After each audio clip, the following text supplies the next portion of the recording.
C'est le temps de vous présenter l'aperçu de l'automne 2024, un automne qui devrait être doux, mais avec quand même certaines cartes cachées. Je vous explique. Au niveau des températures, d'abord, c'est au-dessus des normales pour la majorité des régions en Amérique du Nord. Au Canada, de l'Alberta jusqu'aux provinces de l'Atlantique, c'est vraiment la douceur qui devrait l'emporter cette saison-ci. Un peu moins dans l'ouest, donc pour la Colombie-Britannique et le Yukon, là où on devrait voir un peu plus de périodes de froid. Donc, ça pourrait tomber là, près des normales de saison dans l'ensemble pour la saison.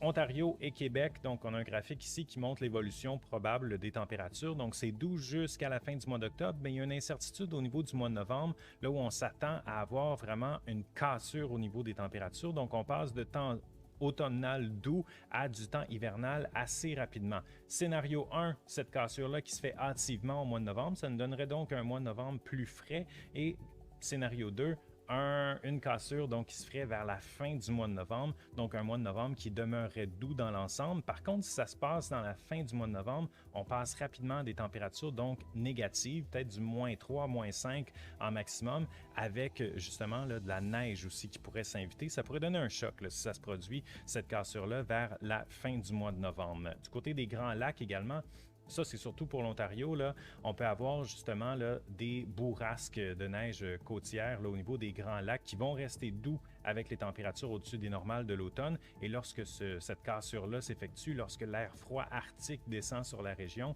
là, ça peut donner des situations de neige particulièrement abondantes sur la région. Et ça, ce serait davantage le cas si on a une cassure qui se fait en deuxième moitié du mois de novembre. Du côté de l'Atlantique maintenant, ben là, c'est surtout les températures des eaux là, qui vont régir. Donc, évidemment, les températures chaudes de l'Atlantique contribuent grandement à avoir une saison qui va être au-dessus des normales au niveau des températures sur la région atlantique, mais contribuent également au niveau des précipitations, parce qu'on a encore la saison des ouragans qui s'étire jusqu'en novembre et ça reste assez actif quand même, surtout pour le mois de septembre et octobre. On a des trajectoires donc de systèmes tropicaux qui vont, oui, sur les Antilles, mais qui remontent encore la côte est américaine et jusqu'aux côtes canadiennes. Donc ça, c'est encore à surveiller. Et avec des eaux chaudes, c'est des systèmes qui vont, oui, se développer, mais aussi maintenir leur intensité davantage en s'approchant des provinces canadiennes. Donc ça, c'est un des contributeurs, disons, là, des précipitations, un des facteurs qui va donner des précipitations